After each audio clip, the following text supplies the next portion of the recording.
Filled with desperation and rage, Ancona unleashed a torrent of curses upon Oban, the man who had shattered her existence. "Death will seek you out, and I promise you, it will come with agony and sorrow." She was overwhelmed by a torrent of anger and sorrow. In a quaint and enchanting African village, there resided a charming maiden known as Ancona. Her loveliness was such that even the most stunning individuals in the village deemed her beautiful. Ancona hailed from a family of great esteem within the village. Her father, Azikaido, served as a sage counselor to the king, earning the admiration of all in the village for his profound wisdom. They spoke of his wisdom, likening it to that of the elders, which set him apart in a remarkable way. Ancona was the sole daughter and child of Azikaido, nurtured by her parents with abundant love and attention. She possessed a remarkable humility, and was a cheerful child, perpetually smiling and enthusiastic about forming new friendships. Her heart overflowed with kindness and laughter, earning the adoration of everyone in the village. The villagers adored Ancona. Each time she passed through the village, they greeted her with bright smiles and cheerful waves. Kids would rush to her, eager to engage and enjoy her company because she radiated warmth and joy. Ancona's laughter resonated like a melody, bringing joy to all around.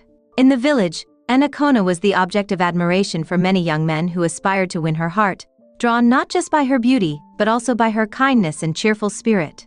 Her kind spirit and radiant smile rendered her the ideal maiden in the perception of the villagers. Each day, young men would devise schemes to capture her attention and earn her affection. Yet, Ancona's reputation extended beyond her beauty and kindness. She possessed great wisdom, much like her father. As Ancona matured, her allure and insight flourished, endearing her even more to all around her. The village understood that whoever Ancona selected as her partner would be incredibly fortunate, and they all wished for her joy. Ancona found herself captivated by a young fisherman hailing from a neighboring village. Obioma was his name, and he possessed striking good looks. Yet beyond his appearance, he had a knack for indulging Ancona and bringing joy to her with his humorous quips. Obioma possessed a unique ability to bring joy and affection to Ancona's heart. Her parents held him in high regard as well, appreciating his strong work ethic and respectful demeanor. His consistent kindness and respect for others endeared him to many. The young men in Ancona's village felt a sense of disappointment upon discovering that she had selected Obioma as her partner. They admired her beauty and hoped to win her heart, yet they had to accept her decision. Even though Ancona was now with Obioma, they continued to admire her from a distance, honoring her choice. Obioma and Ancona began envisioning the possibilities of their shared future. They crafted exquisite visions, contemplating the dwelling they would create and the family they would nurture. As their love deepened, Obioma resolved to propose to Ancona. His love for her was immense, and he eagerly anticipated the day she would become his wife. When Obioma made his proposal, Ancona's heart swelled with happiness. She was eager to tell her friends the thrilling news. Upon hearing the news, her friends erupted with joy for her. They remarked on your fortune. Obioma stands as the most striking figure in Akpize village, and together, you would capture the admiration of all. Her friends were correct. Obioma, the most striking man in Akpize, and Ancona, the most enchanting maiden in Diora, were an ideal pair. It was an incredibly joyful moment for all involved. They danced and celebrated, with Ancona reveling in her happiness. Ancona's parents expressed great joy regarding the engagement. With a smile gracing her lips, her mother remarked, and Ancona felt an overwhelming sense of happiness and gratitude. Their wedding date was established, and it was only a few months ahead. The youthful couple could barely contain their excitement at the thought of an everlasting union. Every evening they would gather beneath the tree, eagerly counting the days, lost in dreams of their joyful future together. As the sun dipped below the horizon, casting a warm glow of orange and pink across the sky, Ancona made his way back from the forest. She went there to gather firewood, since they had depleted their supply, and she needed it to cook dinner for her family.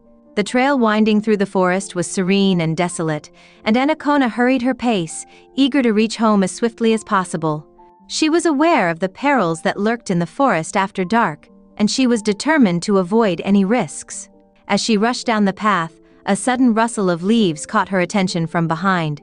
Initially, she considered the possibility of a small creature foraging for sustenance, She attempted to calm her racing thoughts, convincing herself it was merely a figment of her imagination, yet the sound of footsteps shattered her fragile peace. Her heart started to pound. Who might it be, she pondered. She pivoted gradually, her heart nearly ceasing as she recognized the figure before her. Behind her loomed Obenu, the scourge of the village. Obenu had a notorious reputation for his malevolence. He had committed numerous dreadful acts, and the villagers had been searching for him for quite some time. Since his departure from the village, a certain tranquility had settled in, but now that he had returned, Anacona was engulfed by a surge of apprehension. She pondered his intentions regarding her. Was he about to take her life? Obenu was a man devoid of compassion, and Anacona sensed a chill creeping down her spine. Anacona. He uttered her name, his laughter laced with a sinister edge that sent chills down her spine. Your beauty drives me wild every time I catch a glimpse of you. His gaze was fierce, and Anacona felt her entire body tremble.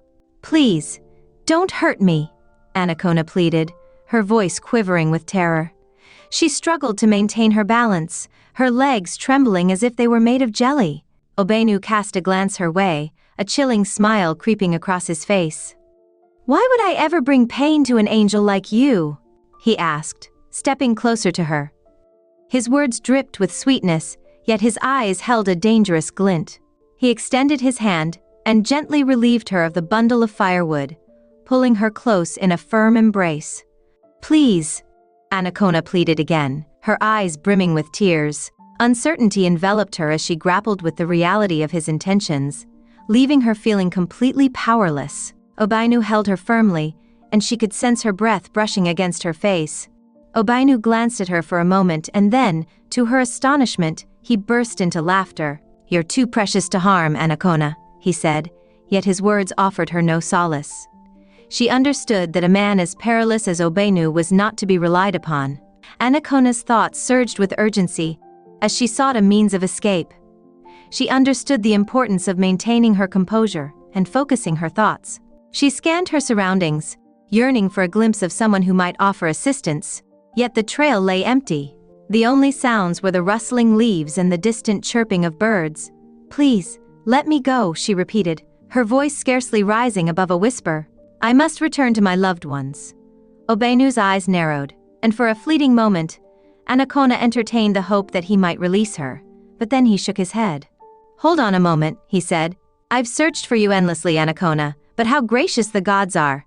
His expression shifted, and his eyes ignited with an alarming intensity. Anacona felt the impending threat looming ahead. With a swift motion, Obenu covered her mouth with a hand. Stifling her sobs, she was pulled further into the depths of the woods. In her frantic attempts to escape, she found herself utterly overpowered by him. In the heart of the forest, her screams echoed through the trees as he savagely tore her apart. Upon finishing, he released a sinister laugh, a sound that sent shivers coursing through Anacona's spine. And then he vanished into the woods once more, leaving her solitary and shattered. Anacona was engulfed in excruciating pain, suffering deeply on both physical and emotional levels. She was in disbelief over the events that had just unfolded. In a feeble tone, she cried out, yearning for someone to listen and rush to her rescue. Yet there was an absence of company. She felt incredibly weak, and before long her strength waned completely, causing her to lose consciousness and lie vulnerable on the forest floor. In the evening, her mother came back from the market, anticipating that Anacona would be at home, yet she was absent. I've told Anacona to quit staying out late with Obiama, she said, her voice laced with frustration. Before long, they will tie the knot and enjoy endless moments together. As the sky deepened into darkness and night drew near, her anger shifted to concern. Anacona had never been out this late before. Upon Azikaido's return home, his wife, in a state of distress, informed him that Anacona had vanished. Startled, Azikaido seized a lamp, and together they commenced their search for her across the village. They moved from one home to another, inquiring if anyone had spotted their cherished daughter. Upon arriving at her best friend Ngozi's house, Ngozi was taken aback to find that Anacona had not yet come home. The last time I encountered her, Ngozi remarked, she approached me, requesting that I accompany her to the Ikem forest to gather firewood, but I was in the midst of cooking and unable to join her. She should have been back by now. Ilo, Anacona's mother, started to weep. Her heart swelled with apprehension. "She is my sole offspring," she cried out. "What have I done to earn this? What could possibly drive Anacona to venture into the forest by themselves? Where is my child?" Tears flowed down her cheeks in a torrent as her anxiety for Anacona's well-being intensified. The villagers swiftly assembled a search party, each clutching a lamp in their hands. They delved into the depths of the Ikim forest, calling out for Anacona and scouring every nook and cranny. The forest loomed ominously, shrouded in darkness and echoing with unsettling noises, yet they forged ahead, propelled by the hope of discovering Anacona unharmed. As they ventured further into the heart of the forest, they shouted her name with increasing urgency, their voices resonating among the towering trees. They searched relentlessly, burdened by a weight of concern. The forest stretched on infinitely, each rustle of leaves or snap of a twig causing them to flinch, yearning for the presence of Anacona. Yet, as the hours drifted by, there remained no indication of her presence. The villagers, weary yet resolute, would not surrender. They understood the urgency of locating Anacona and reuniting her with her family. As they pressed on in their quest, Mazi, Kanayo, and Ilu held tightly to one another, fervently hoping for their daughter's well-being. The night enveloped the village in an unusual chill and darkness, yet the unwavering resolve of the villagers fueled their relentless search. There was a collective hope and fervent prayer that Anacona would be discovered soon, unharmed and secure. Out of nowhere, a piercing shout echoed through the forest. "Hello! I have discovered her! I have discovered her!" The villagers hurriedly rushed towards the sound of the voice. There on the ground lay Anacona, frail yet clinging to life. Her garments were marked and frayed. It was evident she had endured a harrowing experience. A young man gently lifted her up. It appeared as though she had been assaulted. He insisted, "We must take her to Mwike the herbalist immediately," his voice laced with urgency. They rushed to Mwek's hut, swiftly transporting Anacona with urgency. Her parents trailed closely, their expressions a mix of concern and optimism. Upon their arrival at Mwek's hut, Mwek's wife cast a swift glance at Anacona and promptly ushered them inside. She started to tenderly clean Anacona. Her expression was one of sadness and gravity. Indeed, she has confirmed that she was raped. Mwek set to work without delay. He blended a selection of unique herbs to create a soothing brew. His wife gently massaged Anacona's body with warm water, her voice soothing and reassuring. He comforted her anxious parents, assuring them that she would be all right. It's a relief that she was discovered just in time. Anacona's parents remained close, clasping her hands and softly murmuring affectionate words. They observed Mweke and his wife as they attended to their daughter with remarkable skill and gentle affection. The villagers assembled around the hut, filled with hope and prayers for Anacona's healing. As the hours passed, a subtle transformation unfolded, and by morning, Anacona began to exhibit signs of recovery. Her breathing grew calm, and a hint of color returned to her cheeks. Mwek's wife offered her a warm drink, encouraging her to savor it slowly. "You are a strong girl," she whispered to Anacona. "This too shall pass." Anacona's parents experienced a flicker of optimism as they observed her reacting positively to the treatment. Mweke offered them comfort. "She requires rest and time to heal, otherwise recovery will elude her." The villagers, upon hearing this news, experienced a wave of relief wash over them. Concern had enveloped them all regarding Anacona, but now a glimmer of optimism emerged. Yet, Anacona remained silent. She felt an overwhelming sorrow to express herself. Her fiancé Obioma, upon hearing the news, prepared a comforting bowl of fish pepper soup infused with fragrant herbs. The affection the villagers extended towards her was profoundly touching, despite the lingering shadows of the trauma she had recently endured. She was eventually permitted to return home once she had recovered. With tears streaming down her face, she disclosed to her parents the events that had unfolded. She recounted the harrowing experience of being assaulted by Obenu in the forest. The ache lingered in her heart as her parents comforted her, vowing to seek justice. Yet, after searching the entire forest, Obenu remained unseen by anyone. He had vanished once more. For weeks, Anacona stayed inside. She felt a deep ache and wasn't prepared to let go. Her parents supported her aspirations. Obioma reached out to her, yet she expressed a desire for additional time. As the weeks went by, she realized she was expecting a child. That day marked the lowest point in her existence. As she wept uncontrollably, a whirlwind of thoughts surged through her mind. She was about to bring a child into the world for a man who had caused nothing but suffering to the whole village. She found it unbearable to be the one burdened with this wicked child. To complicate things further, Obioma ended the marriage the moment he learnt that Anacona was expecting a child. He declared that he couldn't bear to have a child of that creature living under his roof. All appeals went unheard, as his parents had also cautioned him against proceeding with the marriage. Anacona sensed that her universe was crumbling around her. She was engulfed by a torrent of anguish and grief. She was still grappling with the aftermath of the attack, and now she faced the overwhelming surprise of an unexpected pregnancy. Moreover, Obioma, the very person she believed she could count on, had deserted her. Her heart felt broken. Filled with desperation and fury, Anacona unleashed a torrent of curses upon Obenu, the man who had shattered her existence. "Death will seek you out, no matter your location.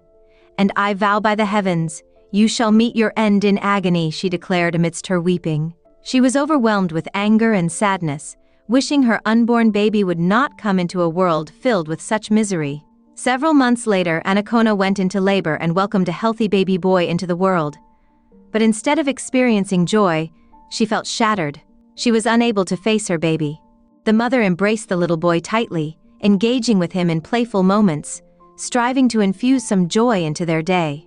But Anacona averted her gaze, tears cascading down her cheeks. Upon returning home, Anacona declined to hold her baby. She even declined to nurse him. "Please, my daughter," her mother implored, "breastfeed your child. He didn't choose to enter this world in this manner." "Then whose responsibility is it, Mama? Whose responsibility? Tell me," Anacona cried out. "This child has completely changed my life. He shattered the beauty that surrounded me. Oh, how I long for the moment he had never drawn breath." "Heaven help us, Anacona. Please don't utter those words. This child is pure, I implore you. Who knows if this child might be the one to dry your tears tomorrow," her mother said, attempting to offer comfort. Yet Anacona found it impossible to feel any affection for the baby. She loathed him with an intense fervor.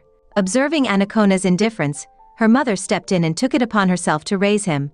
She chose the name Dozy for the baby, and cherished him as if he were her own. As Dozy matured, he bore a striking resemblance to his father.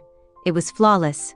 The traits of Obenu were unmistakably present in Dozy, making it obvious to anyone that he was indeed the offspring of Obenu. One day, Dozy sat in front of the hut, absorbed in play, when Anacona came back from the market. She had never gazed upon his face since the moment he entered the world. On that day, she chose to gaze at him for the first time, truly perceiving him, and then she let out a scream. Her mother dashed out of the house, filled with concern. "What is it?"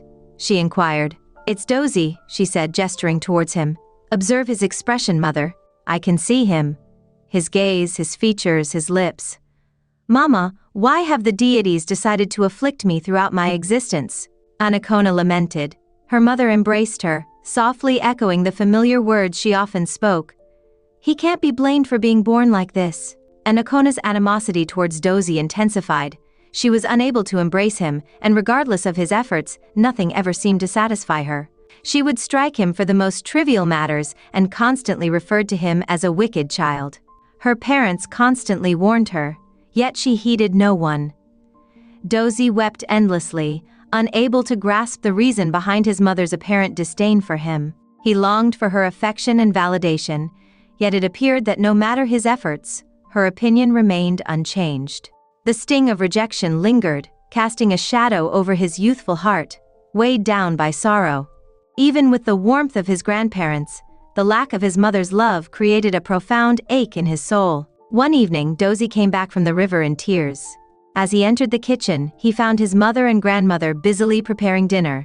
"What is it, dear one?" his grandmother inquired, her tone laced with worry. "Mama, I was getting water from the stream when Nanto came and shoved me," Dozy said, tears flowing down his cheeks. "I chose not to retaliate, yet he continued to strike me. Unable to endure it any longer, I pushed back against him. Then the other boys teamed up against me, striking me and taunting me as the offspring of a criminal. They claimed my father is an infamous criminal and killer. His voice resonated with anguish and sorrow. Ilu said with frustration, I will have to see their parents. Why would they label my son as a criminal? Isn't he a lawbreaker? Akpanwa interrupted with a sharp tone. The offspring of a wrongdoer is destined to follow in their footsteps. The children of the village were indeed correct. He's going to end up just like his father, she shouted, her voice sharp and piercing. Tears streamed down Dozy's face as he absorbed his mother's words. He dashed into the house and collapsed, tears streaming down his face. Dozy found life to be an endless torment, with each day unfolding like a haunting dream. His grandmother, a steadfast presence in his life, fell ill. His days became a relentless torment, as his mother unleashed her cruelty upon him without restraint. Dozy was a shattered child. He was rarely seen with a smile on his face. He often felt a deep sense of sadness and isolation. He was universally despised, a perpetual echo of his father's legacy, which had inflicted suffering upon countless families in the village. On that fateful day, his grandmother passed away. Dozy wept and would not be comforted. He collapsed onto the floor, weeping uncontrollably. He realized that the sole individual who had ever truly cared for him was no longer present. He pondered the fate that awaited him now. The villagers regarded him with a sense of sorrow in their gaze. Several months following Ilu's burial, Akwanga wed a wealthy merchant residing in the city. She couldn't leave Dozy, her 12-year-old son, with her father, so she decided to take him along. Dozy's situation continued to worsen. Instead, the sole sorrow was that there was no one to stand up for him in any manner. The sole moment Dozy found tranquilly was during his infrequent school days. He endured relentless emotional torment, treated as if he were nothing more than a servant, and Akwanga never recognized him as her own. Akwanga had 3 children with her new husband, and Dozy found himself in the role of their servant, laboring endlessly without recognition and facing punishment for even the smallest errors. Akwanga lavished affection on her other children, while Dozy faced her harshness day in and day out. With tears as his unwavering companion, he finally reached a breaking point and fled. He wandered aimlessly, driven by an urgent need to flee, even if it led him to the brink of death. He spent days in an incomplete structure, devoid of sustenance. Driven by an unbearable hunger, he resolved to seek out a small job to support himself. One morning, while strolling through the streets, he came across a signpost that stated "Houseboy Wanted." With a spark of optimism, he rapped on the gate and was met by the guard. Once he articulated his desires, he was introduced to the employer, a gracious and lovely woman accompanied by her 2 children. She taught at a school, while her husband practiced medicine in the city.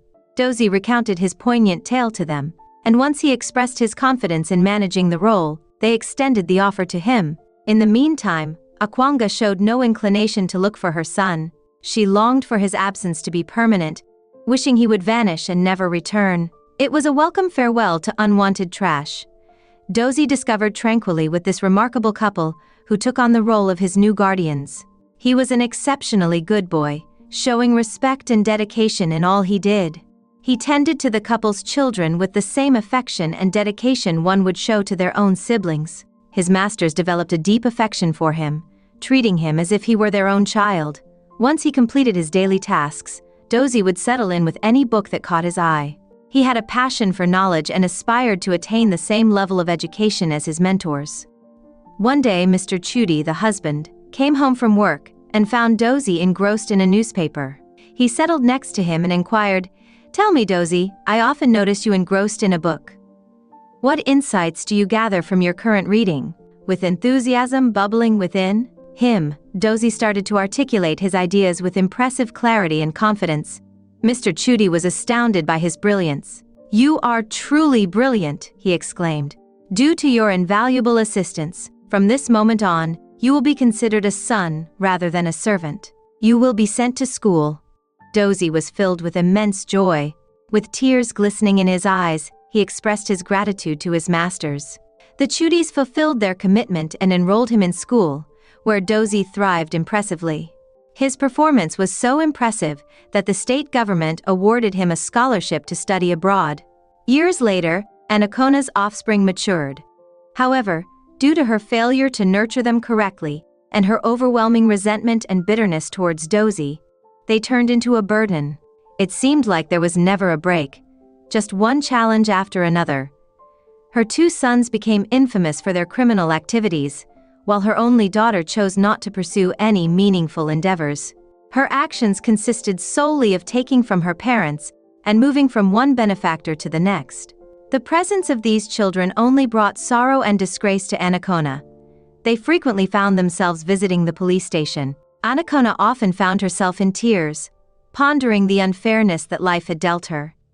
She began to ponder, perhaps she was facing consequences for some unknown transgression. She recalled Dozy and the awful actions she had taken against him. She understood that her own suffering had led to his destruction, and longed for the chance to see him once more, even to simply express regret, for she questioned whether he was still among the living. Despite her mother's warnings about her actions, she chose to ignore them. Her husband, overwhelmed by the disgrace his children repeatedly inflicted on the family, relinquished all his possessions, and relocated to a distant city, leaving them with nothing but the house. Anacona fell gravely ill, teetering on the brink of death. Her children seemed to have vanished without a trace. They forsook her, allowing her to wither away in solitude. She reclined on the bed, engulfed in pain and laden with regrets. One afternoon, a friend of Anacona arrived for a visit, and discovered her lying helplessly on her bed, filled with concern.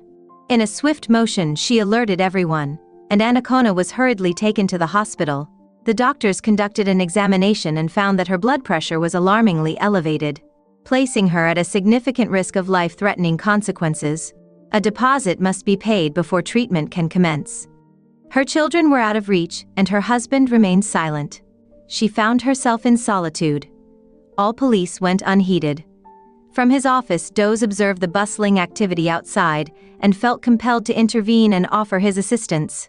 Upon arriving at the ward, he was taken aback to find his mother battling for her life. Though she lay unconscious, he instantly recognized her, even with the marks that time had left behind. Emotion flooded his gaze. He instructed the staff to begin her treatment without delay. Even with the hurt she had inflicted upon him, she remained his mother, and he found himself unable to bear the thought of her passing away. Amidst the confusion surrounding the unfolding events, the director's commands were executed with unwavering obedience. Doz had evolved into a highly proficient and esteemed medical practitioner. He stood out as one of the finest in the nation, and had just taken on the role of director at a major hospital in the city. He was excelling, and both his parents and colleagues beamed with pride. One morning, Doz resolved to visit his mother and assess her well-being. After weeks in a coma, he learned that she had finally regained consciousness. Deep down, he yearned to see her, yet he struggled against the impulse. Despite the way she had mistreated him, he continued to hold a deep affection for her, akin to that of a son for his mother. The anguish etched on her face the day she arrived haunted him, and he found himself pondering the fate of her affluent husband and her lovely children. It pained him deeply, yet he knew he had to release it to find his freedom. His foster parents advised him to let go of his grievances towards his mother, believing it would lead to a more fulfilling life. As we release our burdens, they told him, we invite fresh opportunities into our lives. Upon entering the ward, he was taken aback to see her propped up in bed, being attended to by a nurse who was feeding her. Akwunga experienced a surreal sensation, as if she were lost in a dreamscape. She blinked repeatedly, wanting to confirm that her eyes weren't deceiving her. Before her stood a younger version of Akwunga, exuding a gentler spirit. She started to tremble, and the nurses surrounded her with care. Doz, she finally managed to utter, her voice trembling with tears. Doz gazed at his mother, a wave of sympathy washing over him. He could tell she was enduring immense suffering. He perceived the fear and recognition flickering in her eyes, realizing that an untold narrative lingered between them. He was unaware of the complete narrative that enveloped his arrival into the world. All he understood was that she had consistently labeled his father a criminal and warned him that he would follow in his father's footsteps. Despite the near devastation she had caused, he felt a deep sense of gratitude for the person he had evolved into. He drew nearer and clasped her hands gently. "Mother," he whispered gently. She embraced him fiercely, her tears flowing freely down her cheeks. "I deeply regret, my dear son. I sincerely apologize. I cannot find peace in death. I genuinely believe I should face consequences. This day has been eagerly awaited, as it gives me the chance to express my sincere apologies to you. I know that no words can truly erase the past, but I hope you can find it in your heart to forgive me." She wept as she recounted her tale to him. In that moment, it seemed as though my very existence had been stripped from me. I lost my way, and in doing so, I lost it all. I let my frustrations spill over onto you, and it became overwhelming for me. I was truly naive. However, I have gained insight from my experiences. Does finally grasped the depth of her suffering. They wept in unison, their souls at last discovering solace in their reunion. He promised her that he would do everything in his power to take care of her and help her recover. "I will ensure your survival." All Aquamua could do was weep. The child she had loathed and wished ill upon became the very one who rescued her and tended to her in her twilight years. He bore no resemblance to his father, possessing instead a heart brimming with love and compassion. She felt an overwhelming sense of gratitude.